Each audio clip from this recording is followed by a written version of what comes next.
Good morning, everybody.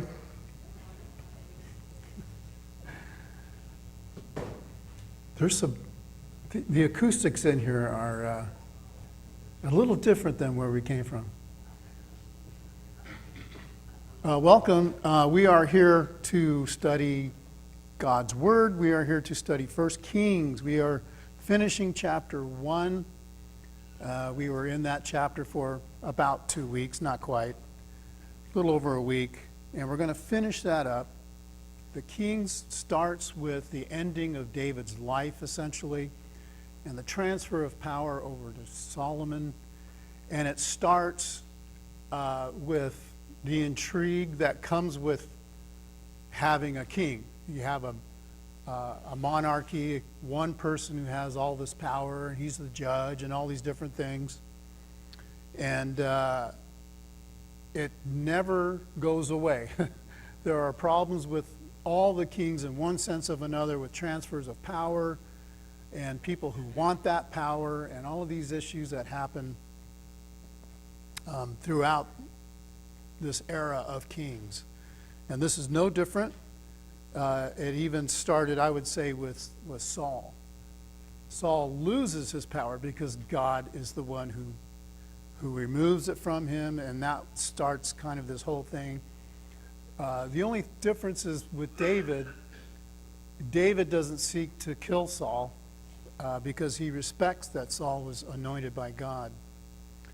So this is the end of all of these things that we see in David's life, starting from when he was very young and on fire for God, a young man who was a shepherd. People want to call him a shepherd boy. He was not over anybody or anything like that. He was a nobody to his family, and I mean that in the most broadest sense. He was the youngest, and so they didn't rely on him for anything. Taking care of the sheep was like grunt work. So he was this kid who just really has all kinds of faith in God.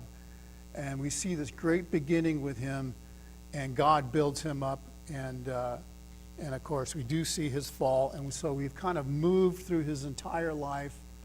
We've seen all these mistakes that he makes. It's on display for us, not that we could judge him, but so that we can learn from it.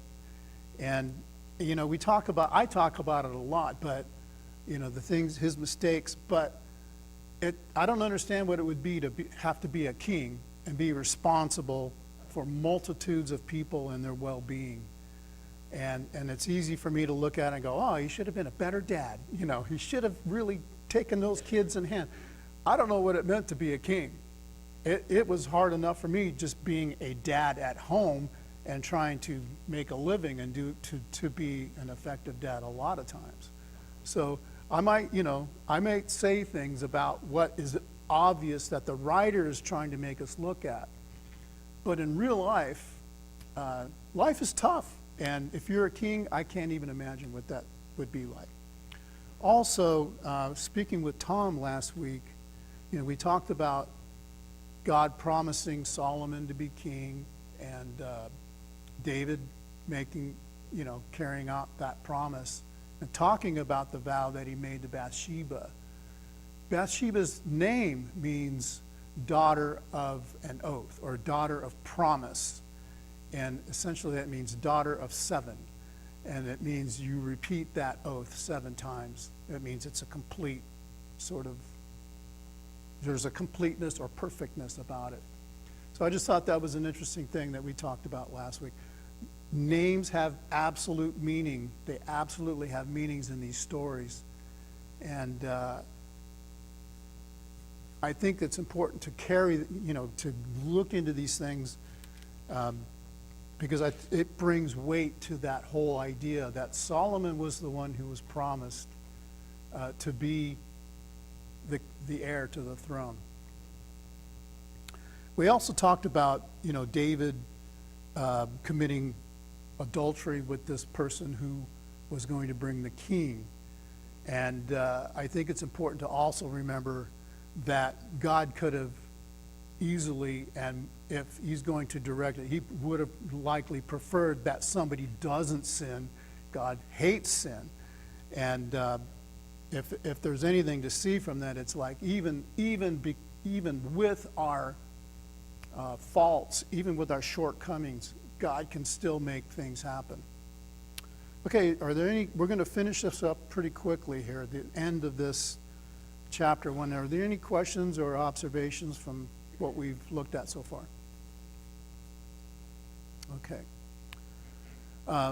So before we begin, let's have a word of prayer. Holy Father, thank you, Lord, for this beautiful day you've given to us, that we can be together. We're thankful for Jesus, that he brings us here. We are here in his name, Lord, and we ask and pray that as we look through your word, that it would lift us up, that it would point us to you and show us the things that we should know and do in our lives. In Christ's most holy name, amen. Okay, so in the beginning of the chapter, Adonijah is looking to usurp the throne. He gets Abiathar, a priest, to follow him, and I have a question about that. And he has Joab follow him. When we talked about Joab always just thought he knew more than anybody else. It didn't matter what God said. It didn't matter what God's will or the king's will was all the time. He just did what he was going to do. And he had the power to do it. He was ruthless. He murdered people. And we're going to get into this other part that I'm wondering about. Just real quick, we see Solomon's dedication is much different than Adonijah's. Adonijah's trying to make it happen for himself. This is something that God does. Solomon is actually anointed by a priest selected by God. So the last part of this chapter is verses 41 through 53. We're not going to read that. We went over it last week quickly. But Adonijah's party, all the people that are with him while he's sacrificing these animals, they hear about Solomon being coronated, if you will. There's a big, loud tumult, if you will, and they go, "What's that sound?" And it's Solomon. They hear that it's Solomon. He's been selected king, and they all scatter. They're afraid. So Adonijah grabs hold of the horns of the altar, seeking forgiveness. And Solomon basically says, well, if he's sincere, then he will live. And then otherwise he will die. So that's the summary of that. So the question in number 4 in the lesson book asks, what is the symbolism intended by Adonijah trying to save his life by taking hold of the horns of the altar? Why would he grab the horns of the altar? David? Well, what I read was it's kind of like the cities of refuge kind of thing. He ran to it, and I guess it was a custom. It was a command. It provided a place of sanctuary against vengeance and even justice. You could basically be okay there if you find safety. Okay. The important thing, though, it was not to be used by Israel. They didn't use it. It wasn't part of their thing, which is puzzling to me. I don't know if that's true or not. That's what I couldn't to see. Because if a man killed his neighbor, that would be a direct violation of what God said in Exodus 14, that if somebody killed somebody, then he would die. So it's kind of a puzzling thing, but it's a custom, I think. From what I can gather. Okay. People like it, I don't know. All right. Ida, Jeff, and then I think Sue had her hand up. Just drawing on symbolism, that horns indicate power and something. And I'm thinking that he's appealing to God. Whether or not, he should have, but that's what he's doing. Okay, so Ida's saying the symbolism of the horn is power. And when you grab a hold of that, you're petitioning God, right? Okay, so you're asking for some sort of forgiveness through that, through his power. Yeah. Jeff? All of this stuff, plus maybe, just maybe, the idol, or not the idol, the altar was there for, sacrifices of God, you know, it's where they offer the sacrifices. If they had shed his blood there while he was at the horns, holding on to the horns of it, that might have defiled the altar, you know, with the Hebrew blood there. So Okay. maybe he's saying, hey, you know, spare me, you know, and that was his way of going to theirs. So they had, maybe the people had respect for the altar, said, okay, we're not gonna kill you while you're holding on to this, we don't want to defile it. Type thing, I don't know. Yeah, I think you're onto something there, that God dictated what was to die on that altar. And killing a man at the altar was not ever written about by God. He didn't request any of that. So it might have been viewed as, yeah, you're going to defile the altar. You don't want to do that. That might bring a curse on you. So between what David's saying and this is something else, you've got all of these things playing out like we see through all of this. There's law, and then there's these traditions that they pick up. Like, you know, if I grab the horns, maybe I'll find forgiveness because nobody's going to touch me while I'm there, maybe for those reasons, or because they thought that it's a direct petition to God or whatever. And there's all of these things we don't know about. We just know that they happen. And it's going to happen again, and we're going to get into it a little bit deeper on the second time. We'll get into that because it becomes something really weird. Sue, did you have something? Okay. All right. Yes. I have a question. Was there blood placed on the horns to symbolize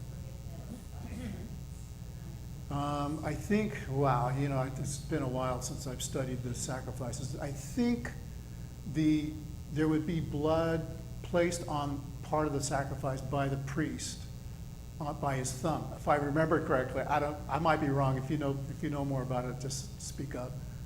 I don't know that it was for forgiveness, if it was one of that atonement type sacrifice. But typically when there's blood involved, it is for an atonement sacrifice.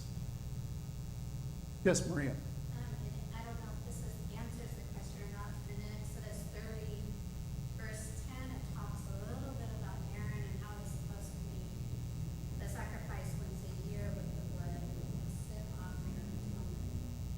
I don't know if that's it or not. Yeah. Is that? I think it was for atonement. I do still believe that there's a difference between forgiveness and atonement. I think they kind of carry the same weight with the culture at the time, but we see atonement being used a lot more. The word for atonement is used a lot more in the law than we see actual forgiveness. That's another study. Okay, anything else? Okay, yeah, Dave. The following verse, it says here, if he proves himself a worthy man, not one hair of him shall fall to the earth. So if, I'm no expert, if that altar, which is puzzling me when it was horns, because that throws up all kinds of flags to me, but anyways, if that protected him, I believe Solomon's saying if you're worthy, then you're not gonna have to worry about it. Yes. Let go of the horns or Yes. we'll drag you up, chop you up kind of thing. But it's interesting that It's a basic statement. It's a prophecy, as we're going to see. It is a prophecy because Adonijah will show his cards, and it's basically, in my mind, he's saying you will be judged, just not right at this minute. And David does the same thing in his life, and we're going to look at that as well in a minute. But yeah, I think Solomon, this is the wisdom. You see the wisdom of Solomon already here. He's saying, yeah, if he's sincere about what he's doing, he'll be okay.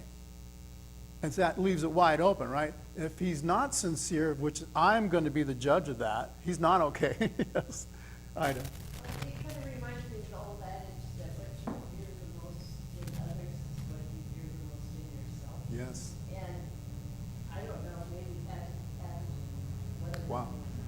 Was saying, well, he's gonna come after me, because that's probably what he would have done to Saul. The same truth. So, but as you said, Solomon was showing his wisdom. Yeah, he is showing his wisdom. And what you say, it's interesting, you would say what you fear most in yourself, you project that onto other people. And Robin and I were just talking about that on the way in here, how when I was younger, I was very insecure in our marriage because I had seen these worldly and even Christian families breaking up, getting divorced. I was very insecure. And I tried to change Robin in all these different ways. It was very foolish. I was a very foolish young man at that point, until I figured it out that, don't be dumb. Anyway. But you're right, we do that. We just do that as humans. Anything else? Okay, so the next question I had was, this is not part of the book, but why did Abiathar, here's a priest of God, why did Abiathar ally himself with Adonijah's rebellion? I just had that question. That came up in my own head. When I see these people doing things, the writer doesn't tell us what they're thinking, why they're doing it, and I have to wonder why Abiathar thought this was a good idea. And I'll just put this out there, and if you have anything to comment on it, that's fine. It's easy to see why a guy like Joab would do this. Joab has proven himself to be self-centered and kind of thinking he knows everything. But then you see Abiathar do this, and he is a man of God. He's carried the Ark of the Covenant. He's an important priest to the theocracy that we're talking about. And the only thing I could think was that this is old history, maybe that drove him to go ahead and think that this was a good idea. Or maybe he just didn't know that Solomon needed to be king. Abiathar, if you remember, and we'll get to you, Jeff. Abiathar was the last guy, okay? Let's go back when Saul is chasing David, trying to kill him. David goes to the priest for the showbread, and he gets the showbread, and Doeg sees this. Doeg is a traitor against David. He likes Saul. He reports it to Saul. Saul goes down there and murders all of those priests. What are you going to say about a king who murders priests? That's not the point. The point is Abiathar was the only priest who lived and fled that moment to David. And David said, okay, you are now my priest. Stay with me and I'll take care of you. So he takes care of him. And Abiathar watched all of his family members or whoever else was there with him, all of his friends who were other priests, killed right before him. And he saw all that before he went to David. And I just have to think, I don't have to think, but I think that may have had some weight as to whether he thought David was going to, his lineage needed to keep on and stay on the throne or not. That was the only thing that I could think of. Jeff? Well, the sons of Aaron were the priests. Okay, so Zadok must have been a son of Aaron too. Yes. So which one was the high priest? Which one was the, Yeah. because there is the high priest and then there's other priests that help out and stuff. But which one? Maybe, if he wasn't the high priest, maybe he wanted to be. Maybe he wanted David. Oh, there you go. Oh, you know what? We're going to get into this part in a little bit. That's a good point. I didn't even think about that. Maybe Abiathar just wanted to be the high priest. And Barry brings that up in his book, and we'll get into that here in a second. But let's keep that thought in the back of your heads. Maybe Abiathar just wanted to be the high priest. Wow. Even after everything David did. And to me, it's not just look at Abiathar. It's more about look at what we're capable of doing. You know, when we think about getting power or we think about getting something that we really want, it can just cloud our sensibilities so easily. Okay. Any other observations, comments? Okay. Dave. It's okay. There is one thing that's kind of interesting, and I think we disagree with this or not, it's our choice, but typically when the king came into power, he did away with his rivals. As people believe the kingdom back there, they didn't last long. No. And so you have Adonijah, I'm saying that's right, should have been afraid. Should have been very afraid, because that was typically known everywhere that could possibly occur. And it's interesting how he changed his song, singing. Like, you know, he just humbled himself to it.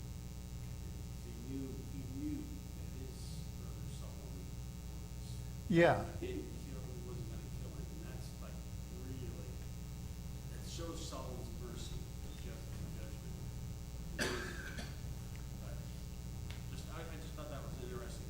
I found it humorous, but it's really not funny at all.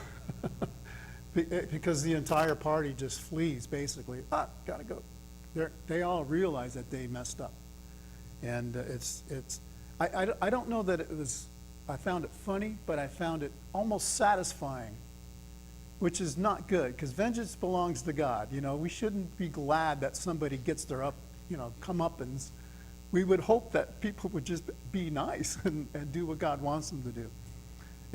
It's tough to read through these things and have the proper attitude about it sometimes, in my own mind. Okay, anything else? Okay, chapter 2. I have 1 through 10 here, and I've got 1 through 12 over here. So we're going to read the first 12 verses, and we'll go over that really quick. So here's David. This is the last part of David's life. As David's time drew near, he charged Solomon his son, saying, I am going the way of all the earth. Be strong, therefore, and show yourself a man.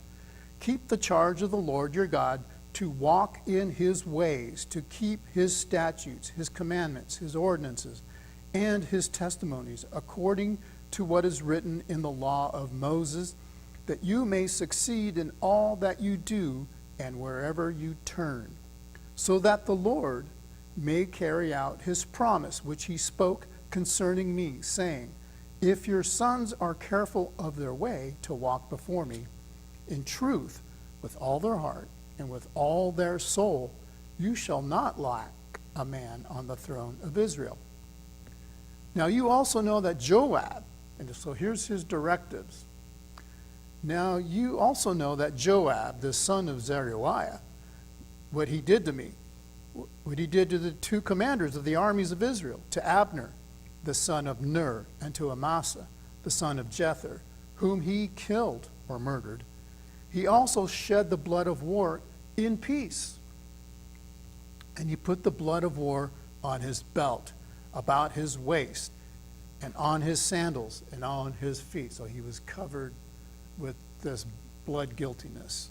So act according to your wisdom, and do not let his gray hair go down to Sheol in peace.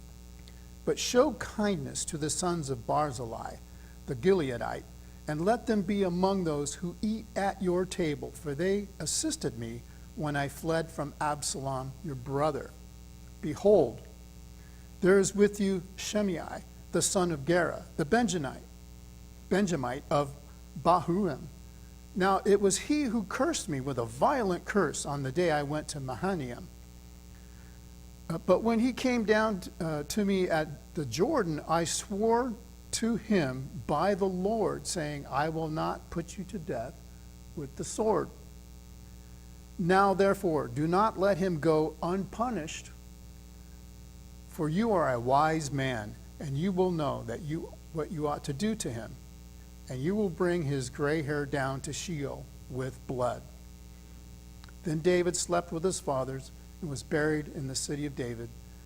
The days that David reigned over Israel were 40 years. 7 years he reigned in Hebron, and 33 years he reigned in Jerusalem.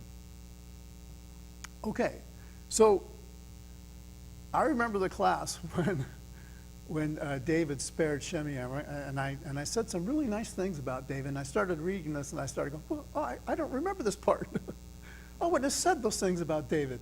And I really had to internalize a lot of things and look at this with that broad picture of, I don't know what it means to be king, and then I looked at the original text, and we'll get into all that. So, my first statement here is the judgment against Joab seems fairly cut and dry. You know, Joab was this guy, he's just a rebel, and he was rebellious and murderous. So my question was, why would David wait until now to pass this judgment? And let's not forget, he's the king, which means he is the judge. That makes him judge over everybody. So why would he wait until now? Is there any thoughts on that? I think there's a couple of things going on here, but any thoughts? Aaron? I might be wrong. I think this is the first time that Joab's gone directly against David. So, in partnering with Adonijah. Okay. Treason, Yeah. right? This was direct treason. And David he knows he's going to die, and he's like, well, we can't let this go. I mean, he's thinking about Solomon. He's like, this guy what's going to stop him from doing this again? He always does whatever he wants to do. I mean, and he wielded a lot of power. Not as much power as Abner, but he's obviously a treacherous person. And I think David does fear for Solomon and what could happen next. Anybody else? Jesse? David was a wartime king. He was, absolutely. He needed people like Joab to help him, and Joab had a lot of power. And so, while he was consolidating all that stuff, it might have been useful to have Joab still around. Solomon becomes more of a king of peace. You want to get that kind of guy out of there and start, switching over the regime. Wow, good. Excellent point. Excellent point. Yeah,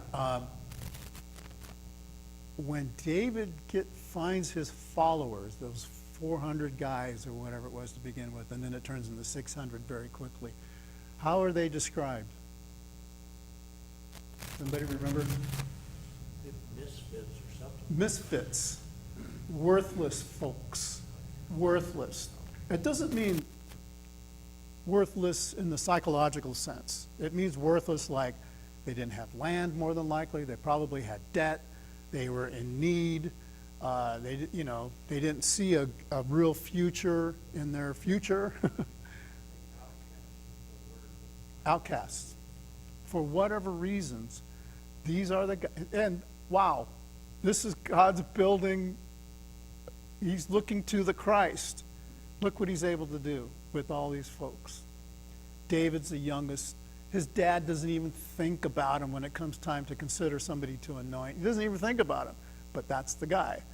It's an amazing story of God's providence when we look at that. Yes, Jeff. These first few verses here as,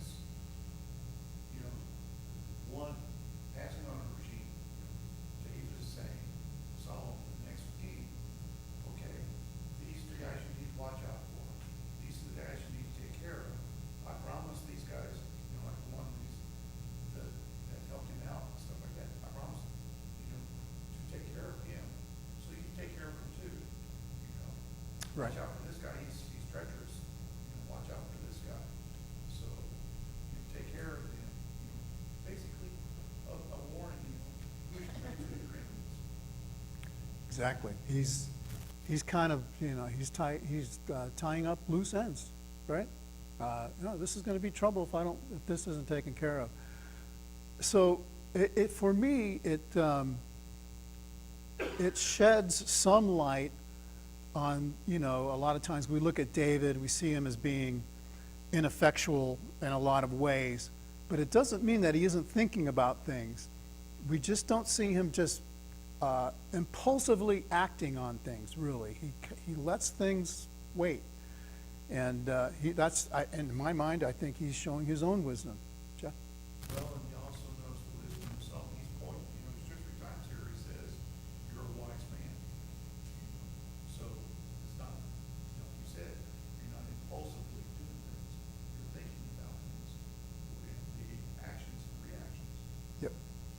Yes. I really do appreciate what you said, Jesse. That Solomon's name means peace, right? That's what it means. And he ushers in that era to begin with. This is the pinnacle of their wealth and their power under Solomon. We'll see that happen, and it is bringing in this era of peace. Okay, and yeah, you can't have all these people who want to commit treason hanging around. So we're also going to see some differences. I'm really glad you brought that up. We really see Solomon not doing that, right? David, David was perfectly capable with a sword, and I'm assuming that Solomon may have been trained in it. But we are not going to see Solomon doing things himself, okay? He's got his guys to take care of business. So my next point is to recount Shimei's curses against David and subsequent repentance. And I asked the question, what is Shimei's motivation during that time? And if you look up 2 Samuel chapter 16 and 19, we see Shimei throwing rocks at David. David's leaving, right? Now Shimei is of the house of Saul. David's leaving because Absalom is going to chase him. And David can see what's happening. And he leaves before that happens. He doesn't want bloodshed happening in his own house. And he leaves, and Shimei's like, you're a terrible leader. This is all because of your sin, and your house is going to go down. And it just was throwing rocks at him. This was a suicide mission. When I read that, I thought, this guy wants to die. It's like death by cop, He's doing this on purpose. And here's Abishai, who's one of the greatest warriors that ever lived, that was following David, says, who's this dog cursing the king? Let me kill him. He goes, no. David basically says, if God told him to do this, because he doesn't know, he says, if God told him to do this, let him do it. Just leave him alone. And then the whole thing, he follows him for a while, and he's throwing rocks at David. And then after the battle against Absalom, Joab kills Absalom. That might be another reason why David doesn't have a problem having Joab executed. They're returning back, but before they can get back, Shimei shows up at the Jordan before they cross, or after they crossed. I think it was before they crossed, and shows up and says, we didn't mean it. And I say we because he showed up with 1,000 people, 1,000 warriors. So when you look at that, and I just wanted to make this point, because when you look at this, it looks like if David swears that he's not going to kill Shimei, my question is, he swore to not kill him. Is he breaking the promise is he telling Solomon, you're wise, you know what to do? Is it okay to break the promise if he doesn't do it, but he's telling somebody else to do it? Or what's going on here? And that question kept rolling around in my head because I kept talking about how David chose mercy and how that was the foreshadowing of the Christ. And now we have him saying, no mercy. And so the accusation against David would be that he broke his vow. Is there any comments about this first? David? Let's just hit on a couple things. He's exhorting Solomon right now, right? So it's okay for David to, it's definitely okay for him not to break his vow. But who's he talking to? His son, the king. And he's telling him all this stuff. And so it's okay for Solomon to kill Shimei.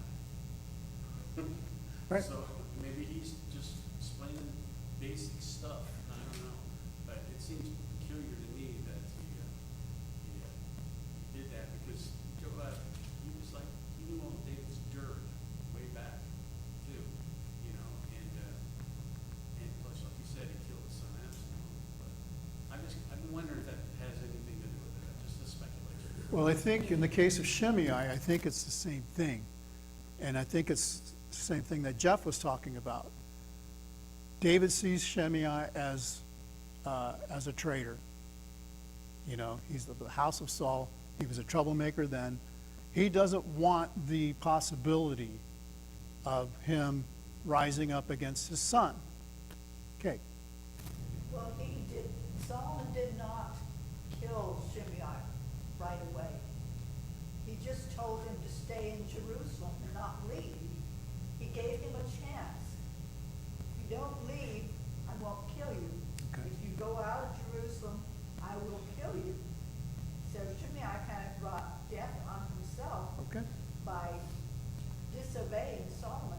Solomon did not kill him initially. Okay, so Solomon made it so that he would bring judgment on himself. That's what you're saying? Okay. So he's pretty wise. Solomon is. And I just wanted to take it back to the incident. Judah had been in this great war. And there was a lot of killing that day. Absalom was dead. His son, David's son, was dead. Shimei shows up with 1,000 Benjamites, warriors. And he's saying, don't hold it against us and I said what I said. Don't hold it against us. Don't kill me, okay? He brings 1,000 guys. And what does David say? He says,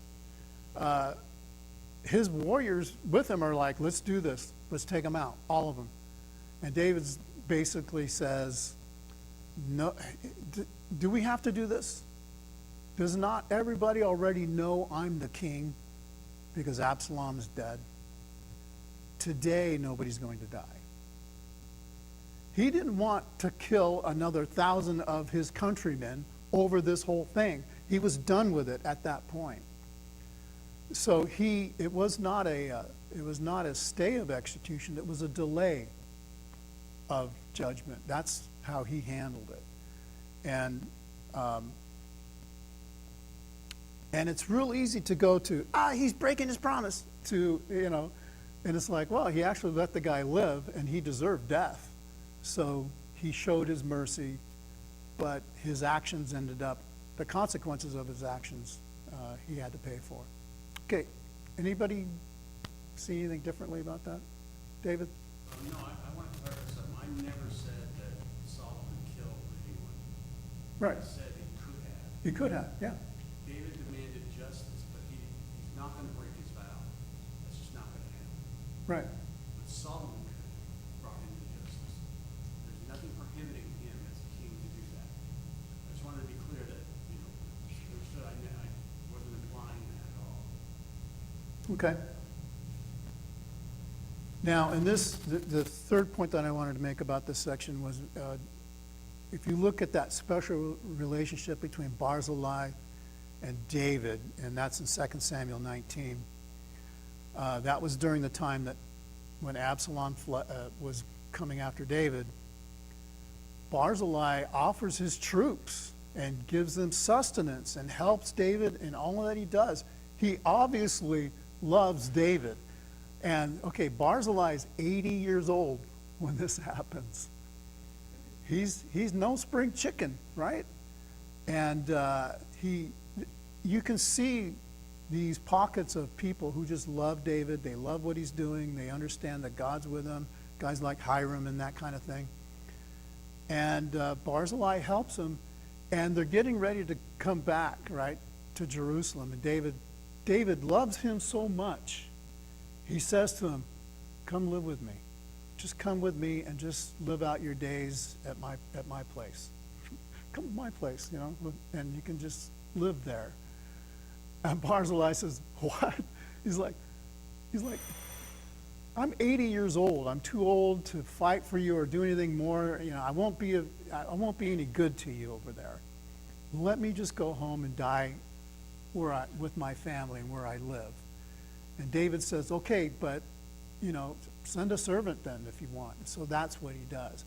And it's just David kisses him goodbye, which shows this very special relationship with Barzillai. And that's why the writer puts that in there. So, and my only point about this is Barzillai, Shimei, Adonijah, these all, a lot of these issues, Joab, I should have said, Joab, Barzillai, all these guys, when they did things against David or for David, had to do with the issue with Absalom. And I know that when we read the issue with Absalom, we all realized this was the worst time, I think, even worse than his sin with Bathsheba for David. This was just the worst time in his life. His son ended up dead. Another son ended up dead. And it was just the lowest part of his life. And that was the only thing that I could see. I think it grieved David to his core, the issue with Absalom. So that's all I wanted to point out on that. Yes, Aaron? Well, that whole situation revealed who was loyal and true to David. Okay. It's easy to be a friend of the king, but when the king is, you know, on his way out and vulnerable and losing power, and Barzillai comes and provides support to David, I mean, that's true loyalty and friendship. Yeah. Yet at that point, really has nothing to gain from Yes, that, and that's right. everything to lose, actually. That's right. And I think it reveals David's character as well, that people were willing to stick with him. I don't remember the guy's name, I'm sorry, but there was one guy where David says, you don't need to bring you and your men. It might have been Amasa, I don't remember who it was. You've only been here one day. He says, no, we're going to... Who? Ittai? Yeah, Ittai, yeah. Okay. Yeah, I forgot, I'm sorry. But yeah, I think that just shows David's character and, you know, I want to say charisma, but that's kind of a trite word.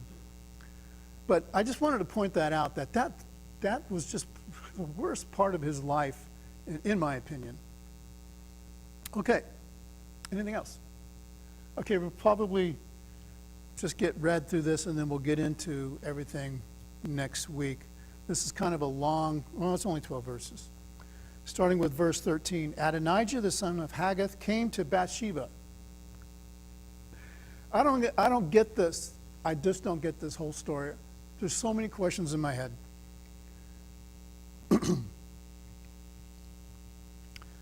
Solomon sat on the throne of his father David. 13. Adonijah, the son of Haggith, came to Bathsheba, the mother of Solomon, and she said, do you come peacefully? And he said, peacefully. Then she said, I have something to say to you. Then he said, I have something to say to you. And she said, speak. So he said, you know the kingdom was mine, and that all Israel expected me to be king. However, the kingdom was turned about, and became my brother's, for it was his from the Lord. I have so many questions about that. Now, I am making one request of you. Do not refuse me.